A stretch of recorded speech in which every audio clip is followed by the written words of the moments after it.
সবুজ মাঠের মাঝখানে এক খণ্ড হলুদের সমারোহ। ফুটে আছে অসংখ্য সূর্যমুখী।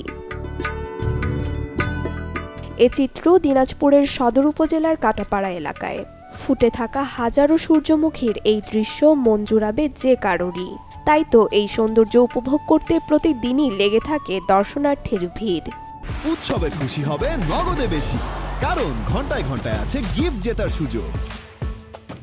এখানকার ফুল দেখে এবং এখানকার যে মৌমাছির যে গুনগুন যে শব্দ, এগুলো দেখে আমার খুবই ভালো লাগতেছে। ফোনে দেখলাম, ফেসবুকে সবাই ছবি পোস্ট করতেছে, ওখান থেকেই কিভাবে করে আসছি, ফটোশুট করতে আসলাম। আর এই ফুলটা খুব রেয়ার, সবখানে দেখা যায় না, সেই জন্যই মূলত ফ্রেন্ড সার্কেল নিয়ে চলে আসলাম।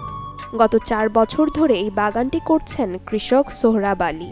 বীজ বিক্রি করে হয়েছেন লাভবান, পাশাপাশি খড়ির চাহিদাও মিটছে তার। আমি বাংলাদেশ কৃষি গবেষণায় এসেছি বর্তমান, যে এই বীজটা আমি দিয়ে দিই গবেষণা দেওয়ার পরে এই যে বাকি অংশটা থাকে, এটা আমি কাটে কি করি, বাসায় রান্নার জন্য খড়ি হিসাবে ব্যবহার করি। তো খড়ির যে দাম আজকে 400 টাকা মন, তো এই খড়ি যদি আমার কতগুলো হয়, এটা সারা বছরে আমার জ্বালানি খড়ি হিসাবে ব্যবহার করতে পারি। বীজ বিক্রি করেও একটা পয়সা পাই। গর্ভেশ্বরী নদীর ধারে প্রায় একর খানিক জমিতে রোপণ করা এই সূর্যমুখীর বাগানে প্রবেশ করতে হয় জনপ্রতি 50 টাকার বিনিময়ে। ভালোই লাগলো। রাস্তার একটু অবস্থা খারাপ ছিল অবশ্য, কিন্তু জায়গাটা ভালো। টিকিট 50 টাকা নিল। বাগানটা দেখতে অনেক সুন্দর, আবার মনোরম পরিবেশ, শান্তশিষ্ট পরিবেশ। আর শহরে তো সবসময় গেমজাম, ধুলাবালু সবসময় লাগে থাকে, তার ক্ষেত্রে এটা জায়গাটা অনেক সুন্দর আছে। স্বল্প ব্যয়ে বেশি লাভ হওয়ায় দিন দিন সূর্যমুখী চাষে ঝুঁকছেন অনেক কৃষক।